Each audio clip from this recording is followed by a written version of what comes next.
Break के बाद एक बार फिर से आपका स्वागत है। आगे बढ़ते हैं।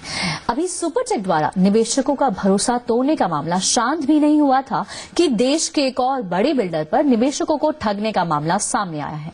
दिल्ली के मोतीनगर में डीएलएफ कैपिटल ग्रीन्स प्रोजेक्ट के निवेशक आज बिल्डर के खिलाफ धरना दे रहे हैं। ये धरना दिल्ली में संसद मार्ग पर स्थित डीएलएफ कॉर्पोरेट ऑफिस पर दिया जा रहा है। निवेशकों का आरोप है कि 5 साल पहले लॉन्च हुए इस प्रोजेक्ट को 3 साल के अंदर पोजीशन देने की बात कही गई थी, लेकिन उसके बाद 2 साल और भी बीत गए हैं और फ्लैट मालिकों को उनके फ्लैट्स अभी तक दिए नहीं गए हैं। बड़ी बात यह कि डीएलएफ की तरफ से इस बारे में बार बार पूछने पर भी कोई प्रतिक्रिया नहीं आई है। कैपिटल ग्रीन्स बायर्स एसोसिएशन ने प्रोजेक्ट के करीब 3000 निवेशकों से अपील की है कि वो इस धरने में शामिल हों। इस पर ज्यादा जानकारी के लिए हमारी सहयोगी शिल्पी हमारे साथ जुड़ रही हैं। शिल्पी, 2009 का मामला है। 34 महीने में कंपनी ने कहा था कि बायर्स को फ्लैट्स मिल जाएंगे। आज बायर्स धरना दे रहे हैं। आगे क्या जानकारी आपके पास?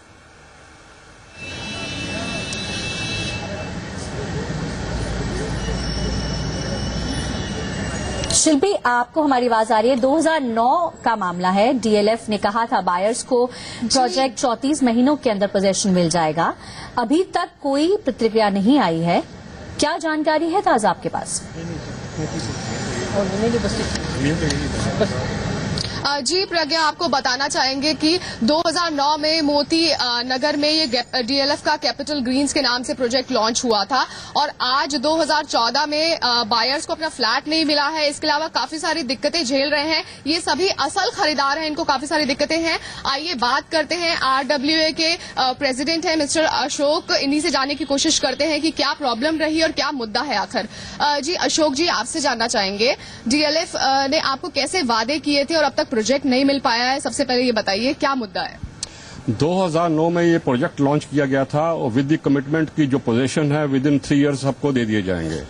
पर आज इस प्रोजेक्ट को लॉन्च हुए 5 साल हो गए हैं और 5 साल में इन लोगों ने अभी तक क्या है कि वहां पे सिर्फ सुपर स्ट्रक्चर तैयार है और उसके बाद कोई भी इनसे कंक्रीट रिप्लाई नहीं है कि कितने टाइम में ये पोजीशन देंगे और कब तक हमें ये हैंडओवर किया जाएगा। वहां पे हमने कुछ अपने इंजीनियर्स को भिजवा के देखा है। उन लोगों का कहना है कि हो सकता है इसमें अभी कम से कम 2 साल की देरी और है जिसमें ये आपको हैंडओवर कर पाएंगे। आपने डीएलएफ के ऑफिशियल से कुछ बात करने की कोशिश करी, क्या कहा, क्या जवाब आया वहां से? हाँ, हम इनसे बहुत बार मीटिंग्स की हैं और किसी भी मीटिंग का आज तक हमें कोई कंक्रीट रिप्लाई नहीं मिला। अभी लास्ट मीटिंग भी हमारी जो हुई है, इनकी जो मैनेजिंग डायरेक्टर हैं अनंता सिंह, उनसे भी बात हुई थी। उसके बाद उन्होंने हमें बोला गया था कि आपको जो है इसकी हम रिप्लाई देंगे और अभी हमारे पास जो रिप्लाई आई है उसी में कोई स्पेसिफिक डेट नहीं है, सिर्फ फाइनेंशियल ईयर में उसका जिक्र किया गया कि आपको ये हम बताया जाएगा और अभी भी हमारे पास कोई ऐसी रिप्लाई है जिसके ऊपर हम रिलाई कर सके। सर, पेनल्टी क्लॉज होता है अगर प्रोजेक्ट डिले होता है तो आपको वो देने का वादा किया है। आप कह रहे हैं प्राइजेस भी बढ़ा दिए गए हैं, तो ये क्या दिक्कतें हैं, इनके बारे में बताइए। हाँ, बहुत सी चीजें हैं जो इन्होंने प्रॉमिस की थी। उसमें जो था इनका जो टाइम डिले पेनल्टीज हैं और उसके बाद जो इन्होंने सुपर एरिया इंक्रीज किया है उसकी भी एक रेशियो सेटल थी जो हमारे एग्रीमेंट में थी।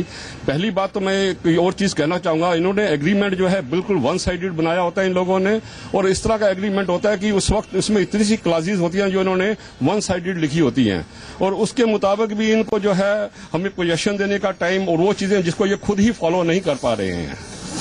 तो प्रज्ञा, आपने देखा कि काफी सारे बायर्स हैं आज यहाँ डीएलएफ के ऑफिस के बाहर प्रोटेस्ट करेंगे और अपना धरना प्रदर्शन करेंगे। डीएलएफ तो इससे बात करने की भी कोशिश करेंगे। देखते हैं कि आज क्या हो पाता है यहाँ पर। जी शिल्पी, इसमें कॉस्ट, इस तरह के मामलों में कॉस्ट इम्प्लीकेशंस भी होते हैं। डिले के कारण डिले पेनल्टी का भी मुद्दा होता है। कब तक धरना रहेगा इनका और क्या उम्मीद है डीएलएफ की तरफ से कब तक प्रतिक्रिया आएगी? जी चलिए संजय, हम आपसे जानना चाहेंगे, आप हमें बताइए कि क्या आज का पूरा दिन का प्लान है, आप क्या करेंगे? कुछ मार्च निकालेंगे डीएलएफ के खिलाफ या क्या होगा? अभी हमारा प्लान ये है कि यहाँ से हम गैदर होके जंतर मंतर जाएंगे और वहाँ पर डिमॉन्स्ट्रेशन करेंगे क्योंकि पुलिस ने हमें जो है डीएलएफ की वजह से या किसी भी वजह से हमें परमिशन नहीं दी है यहाँ पर प्रोटेस्ट करने की, तो इसके लिए हम जंतर मंतर जाएंगे। मैं एक चीज ये कहना चाहूंगा कि इतना बड़ा डीएलएफ बिल्डर है लेकिन उसका behaviour just like a common builder है। उसमें कोई डिफरेंस नहीं है कि एक छोटा बिल्डर और एक डीएलएफ बिल्डर में। अगर डीएलएफ अपनी कमिटमेंट पूरी नहीं कर पाता है तो फिर बड़े होने का क्या मतलब है? अगर वो L&T को लगा रहा है या किसी भी बढ़िया मतलब कि प्रोजेक्ट मैनेजर को लगा रहा है, किसी को भी, लेकिन टाइमली डिलीवरी नहीं है और सबसे बड़ी बात कोई कम्युनिकेशन नहीं है। कोई भी आज के टाइम में लोग इतने परेशान हैं कि सबकी फ्यूचर प्लानिंग हेल्ड अप हुई है। कोई कंक्रीट डेट नहीं है। फेज 1 को 5 साल हो चुके हैं।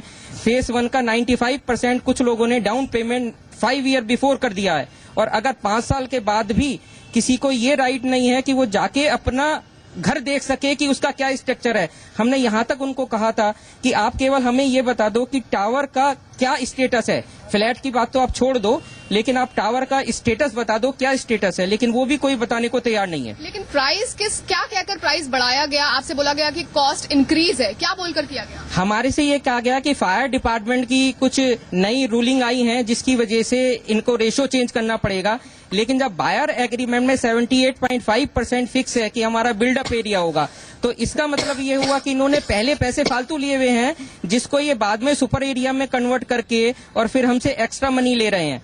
आज के टाइम में अगर सुपर एरिया कोई भी ये बढ़ाते हैं तो प्रोपोर्शनेटली हमारा कारपेट एरिया भी बढ़ना चाहिए, पर वो कुछ नहीं है। लोगों का 200 स्क्वायर फीट तक सुपर एरिया बढ़ गया है। एक फ्लैट जो कि 1500 स्क्वायर फीट का है, अगर उसमें 200 स्क्वायर फीट सुपर एरिया बढ़ा दिया जाए और उससे कहा जाए कि आप 40 लाख रुपए का पेमेंट करो या 25 लाख का पेमेंट करो, और आपके कारपेट एरिया में 1 इंच भी नहीं बढ़ेगा, तो कैसा लगेगा? जी प्रज्ञा, इनकी सबसे बड़ी दिक्कत यही है कि इनको जो है किसी तरह का कोई कॉन्क्रीट जवाब नहीं दिया जा रहा है कि कब फ्लैट मिल पाएगा। प्राइस बढ़ाए चले जा रहे हैं और किसी तरह का कोई जवाब न मिलने की वजह से ये काफी निराश है बायर्स। शुक्रिया शिल्पी इस तमाम जानकारी के लिए। तो जाहिर तौर पर निवेशक बेहद निराश हैं, और बड़ी कंपनीज में निवेशक इसलिए पैसा लगाते हैं क्योंकि ब्रांड रेपुटेशन वैल्यू जुड़ी होती है इससे।